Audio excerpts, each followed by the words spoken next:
This is an interview for the Oral History program at the Institute for Latino Studies at the University of Notre Dame. Today's date is November 8, 2010. We are in McKenna Hall at the Julian Zamora Library in South Bend. The interviewer will be Marisel Moreno. I will be interviewing William Archila. Thank you, William Archila, for participating in our oral history program. Will you please state your full name, date, and place of birth? William Archila, 9968, Santa Ana, El Salvador. Thank you. So can you begin by telling us about how you became interested in writing? How I became interested in writing? I actually have a very, very primal moment in my childhood. I think this is where everything stemmed from. I think you could say that. 1976, perhaps. My mom would wake me up in the middle of the night, like around 10 p.m. or midnight, to listen to this radio show, poetry. And they would have Pablo Neruda's love poems. Some very dark boys was reading his poems, and there would be very, very cheesy music behind it, like violins, you know, and reading his poems. And I would fall asleep listening to this poetry. And I think, I did not know then, but I think that I began to pick the rhythm, or at least realize that poetry is a different language than the one we use every day. So I think that was a very primal moment for me. But when the war happened and we immigrated to the United States and my parents got divorced, a lot of interruptions, a lot of chaos, so too much to go through, to sort through, to figure things out. So it took a while for me to actually begin to write. In 1992, there was a peace treaty signed in El Salvador, and I decided to go back and find my homeland. At least that's what I thought. And then when I got there, I felt like a stranger in a strange land. I did not fit in anymore. And when I got back to the States, I went back to California, and I lived between San Francisco and LA for a couple of years, and I began to have these feelings of exile, and that's actually when I began to write. I had all these feelings inside me, and I had to put them down on paper. And the reason why I kept doing it, because it gave me great satisfaction to put the words down on the page. And I found out that I had a strong yearning for union with people from El Salvador or other immigrants like me, or my family. And it was just a great sort of relief to write. And I think around that time, a friend of mine, Mario La Fuente, came home and brought a copy of Howl by Allen Ginsberg. I didn't know who he was at that time. And when I opened the first page and read, "I saw the best minds of my generation destroy," it spoke to me. And I just got caught on that line. And I think that's another moment where I felt like I began to understand what I was doing when I was writing. So you were a teenager at that point? At that time, 92, I must have been, what? Oh, okay. 68, 70, about 20-something. Yeah, Yeah, okay. Yeah. So did you do much reading when you were a kid, or not that much? No, I didn't do much reading. I do remember being read to a lot. I do remember my mom reading to me, but they were more like fables. Okay. I remember my mom reading to me a lot of fables. And I remember my mom having a sort of like a friend who was sort of like a big brother um, who had all these old books, old, in his house. The pages were falling apart. They were yellow. You can see where the worms had kind of like broken through and make a hole all the way throughout the bulk of the pages. And I remember he would read to us, or he would lend my mom the books, and I had a strong fascination with old things, old books. And I think those were the early memories. But throughout my whole education, I don't remember reading a lot until I think I got to the 10th grade. And we had to read Les Miserables by Victor Hugo.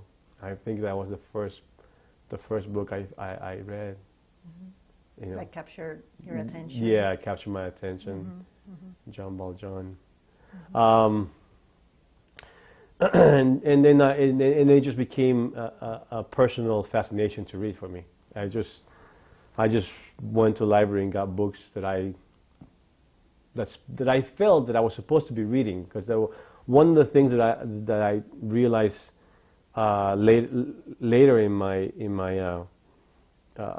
education, in maybe around late high school and early college, was that I wasn't given the right, how you say, upbringing in education. I guess because I was an ESL student, so I didn't really get to read the classics. But you know, once I got to the 9th grade and the 10th grade, like I said, the only book that I remember reading is Les Miserables. But I don't remember really having a good grasp of Shakespeare, or Hemingway, or Joyce. That kind of, for me, came later in my college years, and then I started reading on my own. Okay, so like American and just world literature. You just wanted to read the classics and get a sense, fill in those spaces that you felt were. Yeah, I was sort of like doing my own education at one point. I think I remember going to the library at CSUN, California State University, and looking up the catalog and trying to check out everything that was on the Salvadorian or Central American, and see if I can read it.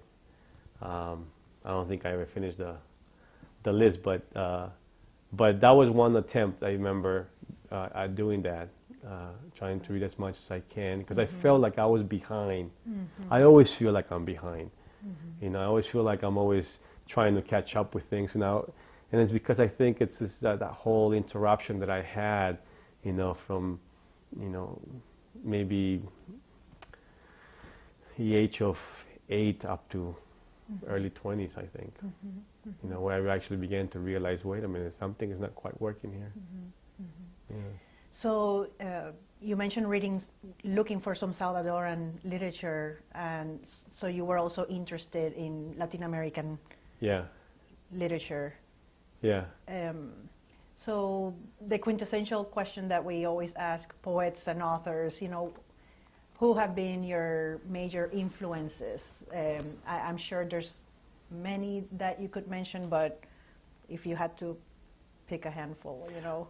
Well, like I said, when I first discovered Ginsberg, I tried to write a lot under his voice. Okay. You know, but within maybe a year or so, I found a voice that was more countable for me, which was Pablo Neruda. So I think with Pablo Neruda, I was able to take the pen and run with it.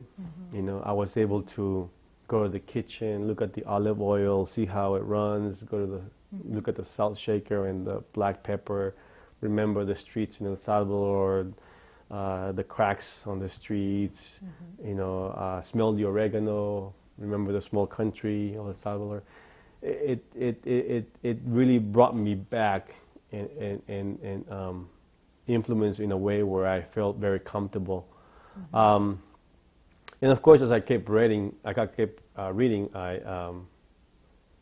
found other poets that were more particular to El Salvador, like Roque Dalton and Claribel Alegría. Um, and then Garcia Lorca's Port in New York, which was a nice subway to come back to the States through Lorca's ode to Walt Whitman. And then I was able to kind of reunite with these writers of the English language that I had read, but never really quite felt comfortable with what I was reading. I never felt, I didn't feel like I quite got it, you know. And it's because I think I wasn't ready to listen. You know, I was my family and myself were preoccupied with war and immigration, low-income jobs, that type of stuff. So then I was able to reunite with Whitman and read Yeats and Keats and Milton. So those writers I always go back to. You know, they are great models for me to follow.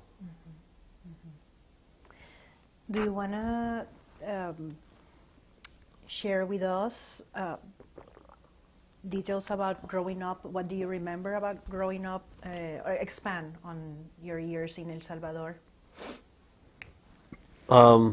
Well, my years in El Salvador were very, very, I should say, very innocent times that were all of a sudden interrupted and became very violent.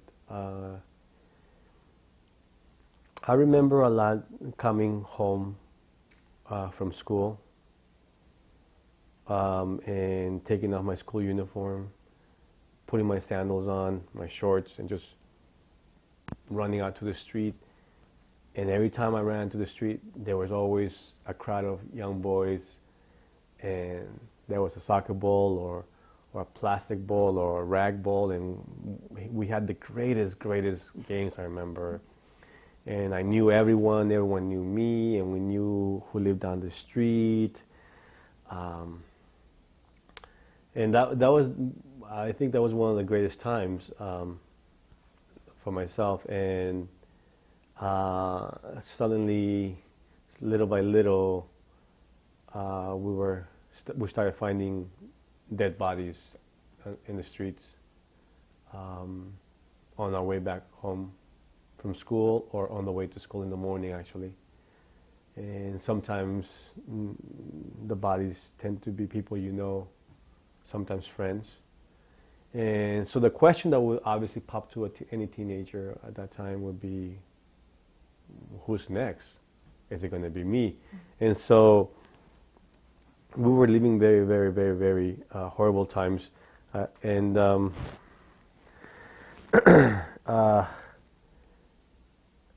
it was only I was living with my mom and my sister at the time. My father had already left the States, was living in the United States. I mean, had left El Salvador and living in the United States. And it was a bit scary for me, because we would always hear rumors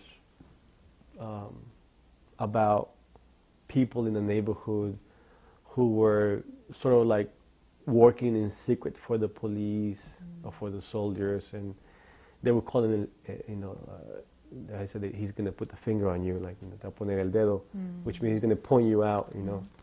And then, you know, of course, and many nights my mom would wake me up in the middle of the night and ask me to come to the window, and we would see the truck drive by. And there were all these men in the back dressed in civilian clothes, and there would be one person who had like a brown paper bag over his face, just drive by very quietly in the moonlight. And that just, you know, just terrified us. And I had to spend many nights living with my grandmother when we thought things were going to get really hot in the neighborhood. And my grandmother lived in a more safe area, I think, of Santa Ana. Because where we lived was how should a city development, I think, for low-income families. Okay. So at one point, the soldiers or the government or the police began to see this neighborhood as a guerrilla-infested area. Okay. You know, because it was a neighborhood right up against the mountains, so it was a nice hideaway. You know, you just jump over the fence and you're into the coffee fields and up the mountains, and you can disappear. So that was an area that was targeted by the state, and when there were shootings or when the soldiers would come, because you kind of hear from people, you know, they're coming, so everybody starts locking their doors and going inside and being safe. When you knew that they were coming, that's when my sister and I would go stay in my grandmother's, and it was pretty scary times. I maybe too much at one point. I mean, it was too much to talk about it and to write about it sometimes, I think, because it's kind of... What about the migration process and then those years trying to adapt to life in the U.S.? Well, we left, I think, in November 1980. We took a bus. We left under the illusion that we were taking a tour to Guatemala. So we took a bus tour, but we knew where we were going. And of course, the bus went to Guatemala, gave the tour, but then the bus kept going, and so went to Mexico. And then the night that we were going to cross, the bus stopped at a gas station, and the bus driver let everybody know to go out and get something to eat or go to the restroom, come back in 15 minutes type of thing. And I stayed on the bus with my sister. My mom came back with the newspaper, and she was in tears, and I said, "Why are you crying?" And she showed me a newspaper, front page, and there was a picture of a young man from Liverpool who had just been shot. And it was John Lennon. And I didn't know then that I was going to learn how to speak English, listening to the Beatles, to their songs. And that moment, I didn't know then, but at that moment, it was ironic that John Lennon's son, Sean Lennon, had lost his father, and I was kind of escaping a war, coming to the States, searching for my father. So there was this exchange that I felt was very ironic, and that was like the first vivid memory that I have coming to this country. And then, you know, when we got here, it was pretty obvious in my family that you had to learn the new language of the new culture, and that we had to kind of put everything aside, leave everything from El Salvador behind, you know, burn bridges type of thing, because we were living with the fear of being deported, and being deported meant, you know, going back to the death squads. Right. So, so it became evident that I had to learn English and learn new culture. And my first years in elementary school, the 6th grade, were sort of like a blur. I remember going to the school, and I remember there was only me and this other Mexican kid in the class, and I had to sit in the corner with the TA, and I never saw the teacher. And I spent the whole year like that. I don't think I learned much. I was learning things like how to say ball and table and glove and bat.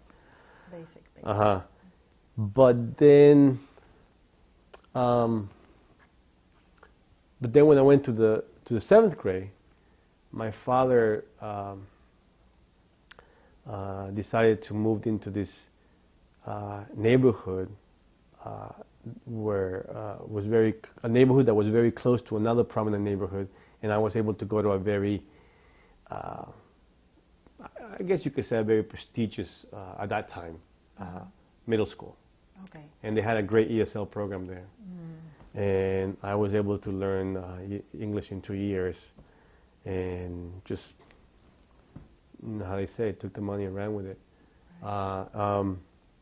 But I began to learn that America is not a continent, it's a country. I began to hear the phrase, go back to your country. That kind of echoed throughout those years.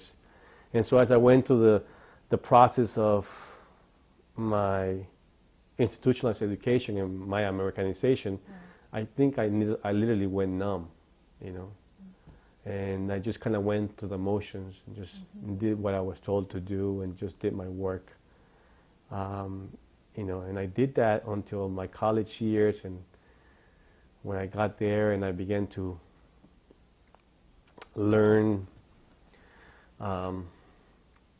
and something began to throb in me, you know, and I began to have an urge for greater knowledge, and then 1992 came by. I went to El Salvador and realized I did not belong there anymore, and that's when everything sort of like exploded for me as a writer. Yeah. Where do you go to college? From high school, I went just across the street. There's a city college called Valley College. Okay. We used to call it the Great University of Oxnard Boulevard. And from there, I went to a 2-year college because I didn't know what I wanted to do. And then from there, I went to Cal State University of Northridge, and I became an English major. Okay. I became an English major because it was at that time that I was beginning to find a fascination with reading, and it was the only thing I could enjoy, reading. And I enjoyed being in the classroom and hearing what the professor had to say about books. You know, even though sometimes I didn't understand what they were talking about, but I was there making my effort. So you were not really thinking that you were going to be turning into a poet, you know, and publishing your work. You were just, this is what you enjoyed, so you decided to. Yeah, and the great thing is that my dad allowed me to do that. My dad said, I was going to say. Yeah, my dad said to me, he said, well, do you want to go to work or do you want to go to school? And I said, well, I want to go to school. He goes, then do it. But that was it. That's what he said, then do it. And it's up to you. So I really had to do all the work of how to go to college, application, financial aid. I had to figure all that out on my own. It was just a tough time for me because I always questioned everything I did because I'm the only one. I was the first one to go to university in my family. So there's like nobody for me to rely on or ask for help. Right. Yeah, at Northridge I decided to become an English major, and I decided to become a teacher because I wanted to go back to the classroom and make some kind of change. If you can believe that, how innocent and naive I was at the time. And I thought that I could. Well, I think you can still influence people even if it's harmful. Yeah. Well, I found out later. I found that out later. But I had like greater expectations at that time. Decided to become a teacher so I can go back into the classroom and make some kind of change. I wanted to make the changes that I never saw happen in my experience. I wanted to change everything that I experienced. So I decided to become an ESL teacher. Okay. So for that I had to go to Cal State LA, which was just, like a half hour from Northridge. And got my credentials there, my teaching credentials. And when I went back into the classroom, I was very young and I had a lot of energy and I felt like I could actually do some change. And I think I did reach a lot of people. And most importantly, they reached out to me, which gave me a greater union with a lot of immigrant communities, you know, other than Central American, right. Even Asian and Caribbean. And those were very, very, very important years because I learned a lot about these communities, and they taught me a lot about myself, about their world, and a combination of the two. And I was just very gung-ho to try to help my students succeed in any which way I could. And I was able to do that a lot, and I think I succeeded for 5 years. But then, you know, after that, I decided. It was at that time, I think, that I began to write, and I went away to get my my master's in poetry, my MFA in poetry, and I went to the University of Oregon. Yes, and I was there for 2 years, and that was another eye-opening, you know, because when I got to Oregon, and I sat in the table with all my classmates, you know, and they were coming from places like Boston and very places very far away, you know, from where I came from, and they had these high academics, and I'm like, I didn't get here because of my academics, you know, I came here because of my work. So when they were discussing, you know, the work that we were reading, and in a very academic way, you know, I was like, oh Lord, what am I doing here? How am I going to pull this one out? And but I got used to it. I learned a lot. I think it was probably the 2 years where I have grown the most. I feel like the lines in my forehead kind of like increased or lengthened, you know. And I came back to the States. I came back to California and continued teaching. And, you know, that's where I'm at right now, and I cannot do in the classroom what I used to do when I first started teaching, because of the state standards. So now we're teaching to the test. You know, there's no trust in the teacher. So it's a difficult situation, and it's a whole different experience now. And I'm still trying to instill in my students how to succeed. You know, but it's a bigger challenge now, especially since I'm not as young as I used to be. You know, I don't have the energy I used to have. But the classroom is still a place where I find myself rejuvenated day after day. Right. Yeah. So do you see yourself continuing being a teacher despite being somewhat frustrated with the system at this point? Do you think you'll continue? Well, I'm going to continue because it's the way I make a living.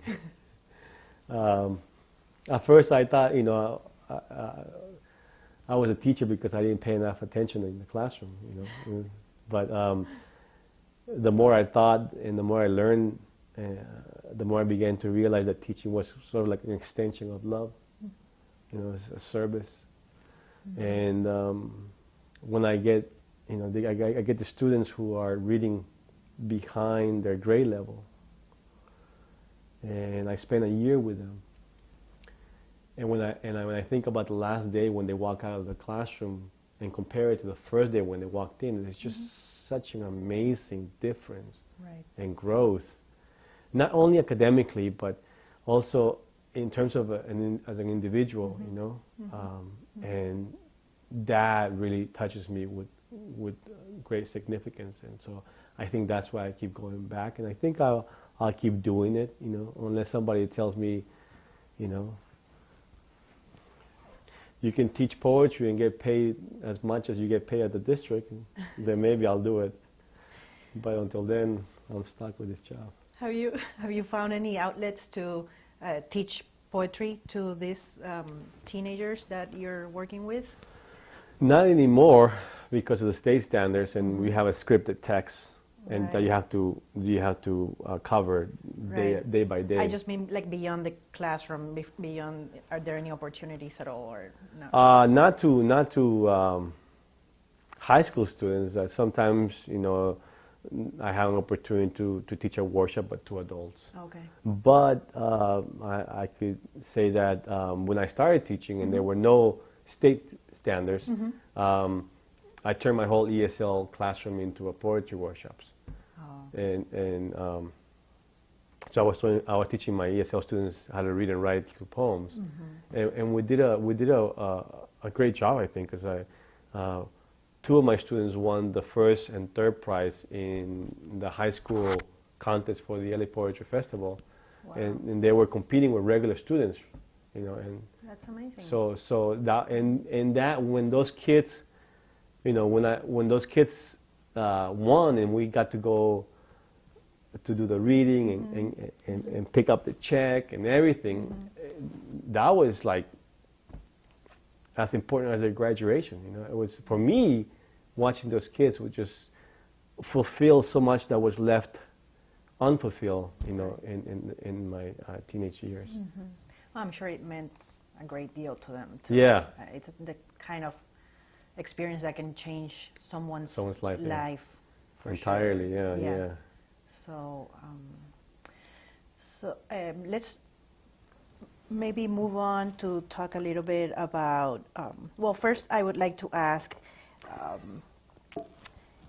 for, you know, the Salvadoran American experience and Central American experience in the U.S. Has remained largely invisible, I would say, you know, not only in terms of the wider Anglo-American culture, but even within Latino culture. You know, there's more visibility for other groups? More, widely represented groups, like, you know, Mexicans or Puerto Ricans, Cubans. So, given that, as a Salvadoran American poet, how do you feel like your poetry is playing a role in undoing that invisibility? Yeah, or definitely. do you hope it? I hope it does. I definitely did not write with that intention, but within that contest, I hope it does, because I'm beginning to see how important it is now with the attention that the book has gotten. I mean, because literally, like you say, Salvadorians are a minority within a minority. Right. So yeah, we're definitely very invisible.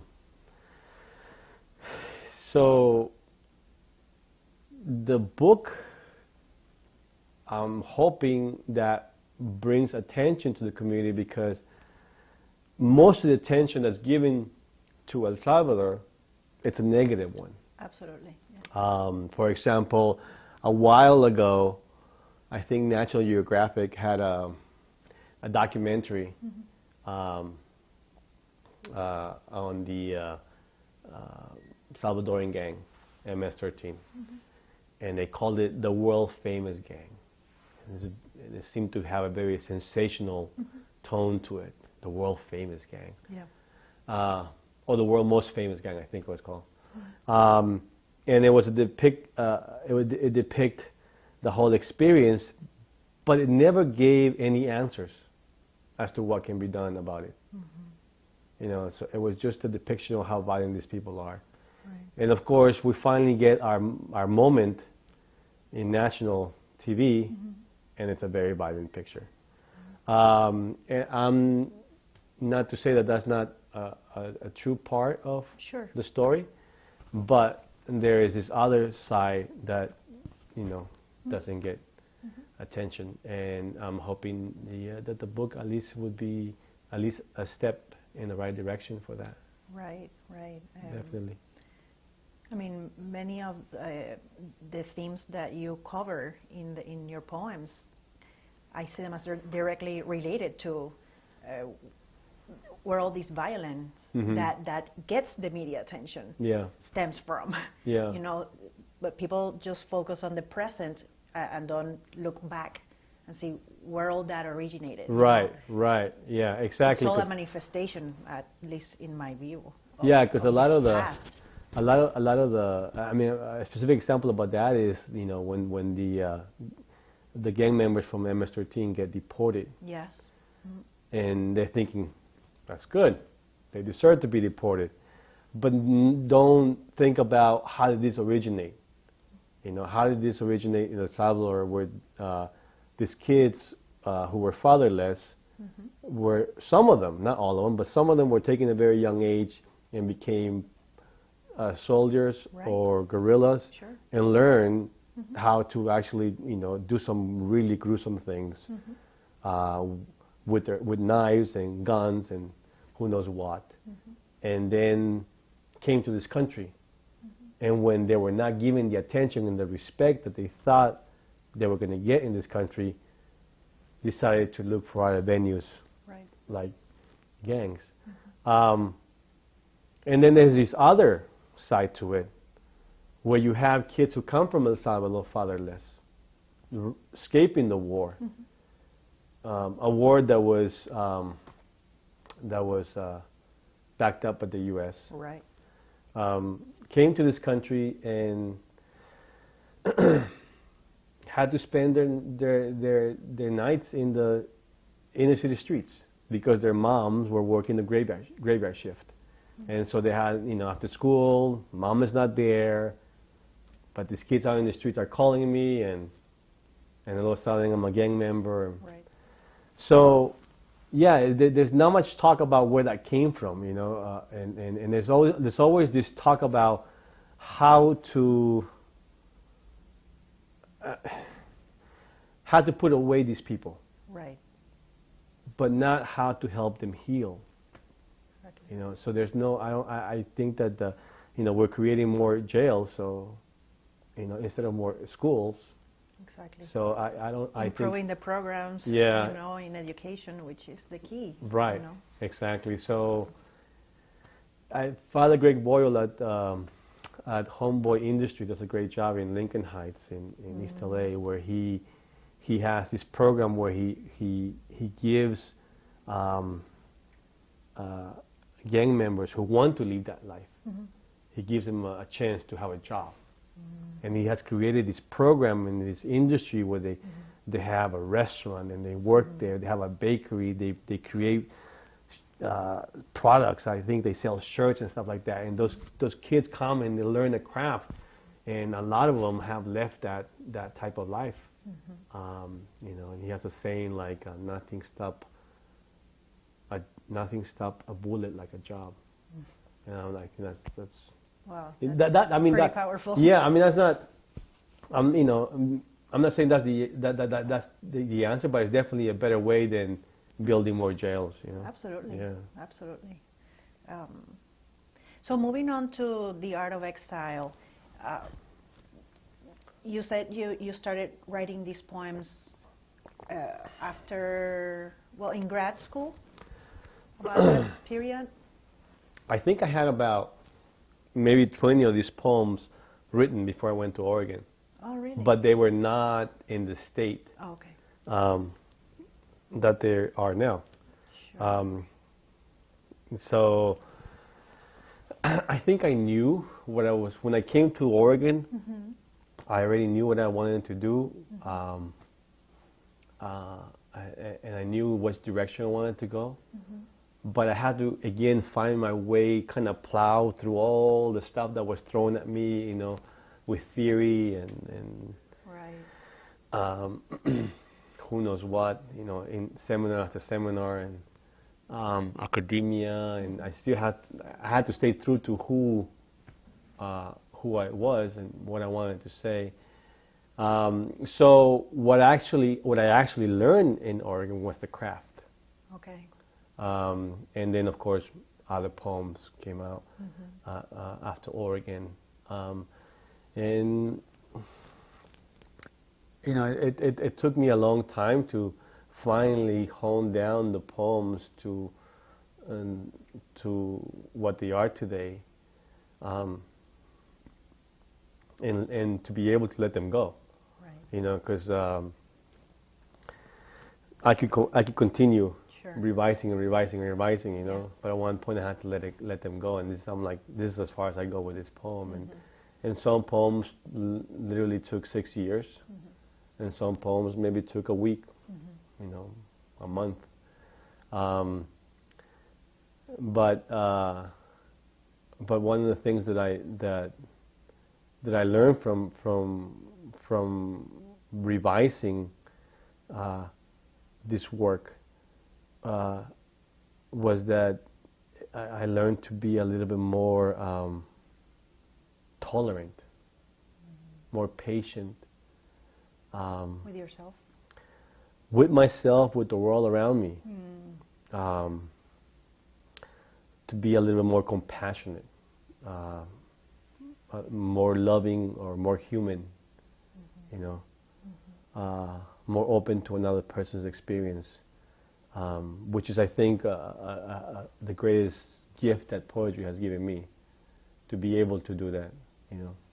And I think that comes out very clearly in the poetry of this collection. I have read other materials, other works by other poets, and sometimes you can sense a lot of anger, negative feelings, an accusatory tone, which also has a place, you know. You know, there are reasons for that. Right. But I think that's one aspect of your poetry, that you can sense that compassion, understanding, that you don't always find, especially in the case of Salvadoran or Salvadoran American literature. Yeah, one of the things I did not want to do with my work was to point fingers, Right. which I think had been done in the past with Salvadoran literature. And it would be easy, I think, to... It would be easy to do that. In the sense that I assume there's a lot inside, you know? Yeah. It would be the easiest thing would be for me to kind of blame and say who's at fault here, but that's not that would be an easy way out. That's not what I wanted to do, and I was more interested in crafting a poem that can actually live out, let's say, the war itself. You know, I wanted to craft a poem that can actually depict the struggle of a human being, kind of in that moment, completely disregard what the politics around are. I think once you read the poem, all those things just kind of, you know, come in. I didn't want to be didactic, you know. I don't. I mean, like you said, there is a Sure. place for that, and you know, and it's. I'm not trying to devalue that type of poetry, because I mean, I think poetry should be plural. You know, there should be all different types of poetry should have their space and yeah, exactly. But for my case, I wanted to try something different and be able to concentrate more in my craft. And it's not it hasn't been an easy task for me. Right. It's really a task of labor, you know. So it's something that I think I'm going to be doing for a long, long time. Yeah. As long as you keep writing. Yeah, exactly. So do you want to tell us a little bit about the role of music in your poetry? Because it's very prevalent. Yeah. Particularly Jazz. Jazz music. Yeah, I didn't know anything about jazz music in El Salvador. It was only until in my late teens that a friend of mine came home. Same guy who actually brought me the copy of Howl. He's been very important in my life. Mario de la Fuente, he's a close friend of mine. He brought me a copy of John Coltrane's Lush Life on Prestige Records. And the first song, it starts with a solo, just a saxophone. And when I first heard that, I felt like I was healing. I felt a sense of freedom. I felt like all the mixed up feelings that I had that were all entangled at that moment were beginning to untangle. You know, I felt at ease. I did not know then, but you know, after the war, you know, I felt like that I was going through some kind of healing process, you know. And that's when I began to listen to jazz, and I became, you know, a connoisseur of jazz. And I think later in my writing, I began to understand that the reason why I was gravitating towards jazz a lot is because of their approach to music, which is improvisation.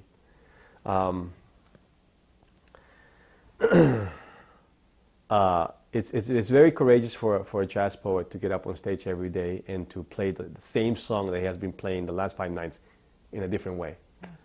So I'm completely blown away by that. You know, and I'm thinking, how do you do that on the page?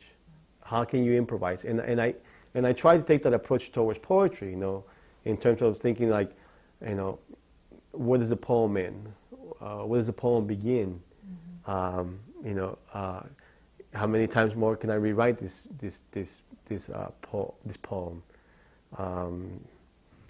So I think the improvisation approach has captured my imagination in that sense, and but I also think it's also the way in which jazz musicians of the '60s dealt with what was going around them.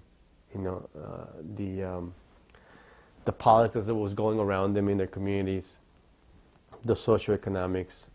For example, when Miles Davis would play, he would turn his back against his audience, and he was making a statement by that. During the civil rights movement, when you listen to Charles Mingot's recordings, you can hear him holler. John Coltrane wrote a song called Alabama, which is about the 3 little black girls that were murdered at the church. There's other musicians that are not necessarily jazz, but have a tendency to lean towards that type of music. Benny Moré from Cuba, who kept writing about the small country of Cuba his entire life. And Antonio Carlos Jobim, who brought jazz and samba and kind of mixed them together to make this new music, bossa nova. So I think there's that approach that you know that I really find very important, you know, very significant to me. Calamore Artley took the slang out of the neighborhoods, African American neighborhoods, and titled his songs after that. And Charlie Parker and Dizzy Gillespie brought almost a very punk style to jazz, you know. So, and it just liberated everything. So that I think that's what gravitates me towards, you know.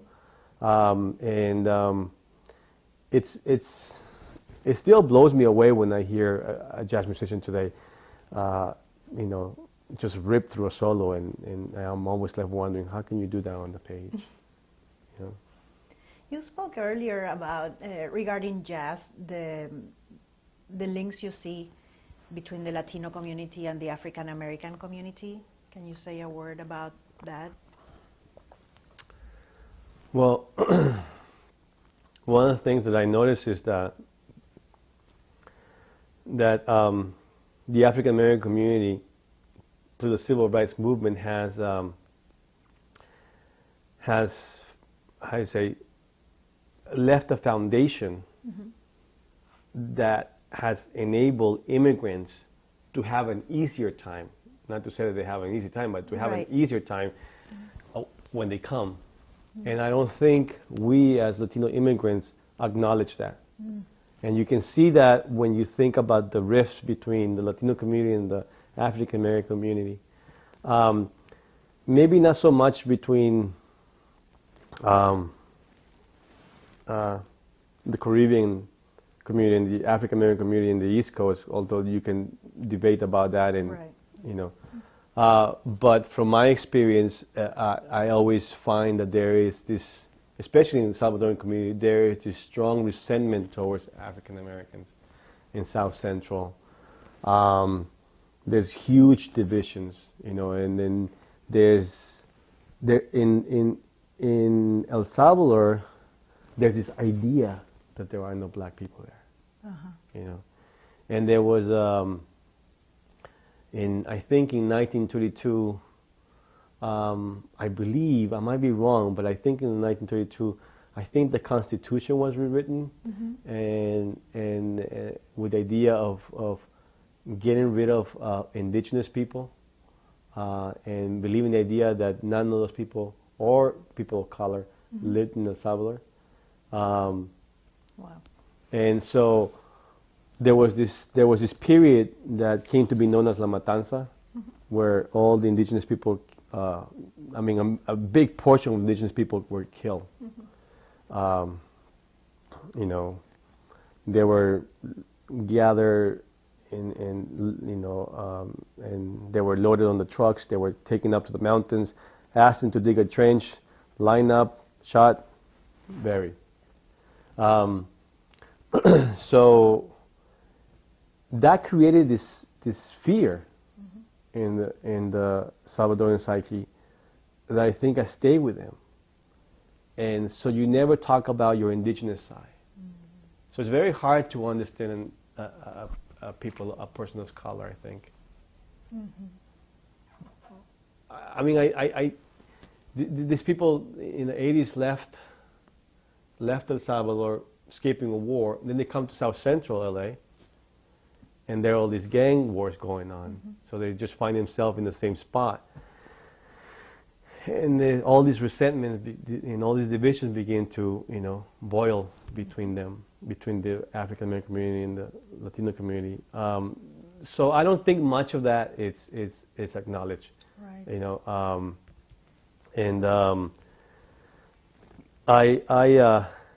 I'm hoping, you know, that that there is the fact that I bring Salvadoran culture with jazz music, which is mainly an African American art form, that when I bring those two together, that there is at least the beginning of some kind of dialogue where the two communities can begin to talk about how this is possible. You know, I mean, because I remember being in El Salvador in school with kids who were considered black, you know, but they're still, up to this day, you know, there are no blacks in El Salvador. I mean, that's what is usually known. Yeah, it's very common. Yeah, yeah. All throughout Latin America, unfortunately. Yeah, well, yeah.